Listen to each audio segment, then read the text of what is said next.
Yeah. Noong bata pa ako, takot sa injection. Napapaya ako, walang kontrol sa emosyon. Yeah. Kapit kay mama, ayaw ko talagang sumunod. Yeah.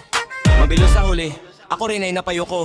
Noong bata pa ako, grade 1 sa school. Bagong bag, bagong sapatos, feeling ko ang cool. Pero may isang bagay na di ko makalimutan. Nung may check-up, ako'y kinakabutan. Nakita ko na yung nurse na papalapit. May hawak na heringgila, ako'y nanginginig. Gusto kong tumago, magtago sa gilid. Pero sabi ni teacher, sandali lang yan, bilis. Noong bata pa ako, takot sa injection, napapaiyak ako.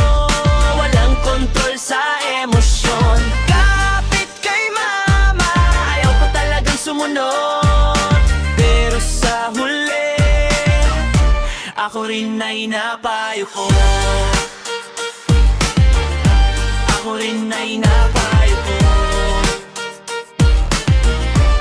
Ako rin ay napayo ko. Lahat ng kaklase ko, lahat sila ay matatapang. Ako lang ang iyak ng iyak, nagtatago sa ilalim ng mesa. Di masakit yan, sabi nila sa akin. Pero sa isip ko, parang di ko kakayanin. Unti-unting lumapit, wala nang takasan. Bikit na lang daw ako, tapos nabiglaan. Isang tusok lang pala, mabilis lang naman. Pero ang drama ko pang buong taon na yan, mate. Nung bata pa ako, takot sa injection, napapaiyak ako.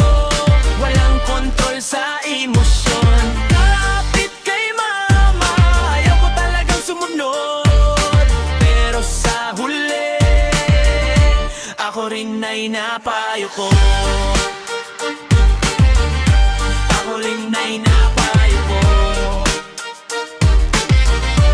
Ako rin ay napayo ko. Yun ay lumaki na, natatawa na lang sa dating iyak ko na parang may digmaan. Kasi minsan pala, takot lang sa isip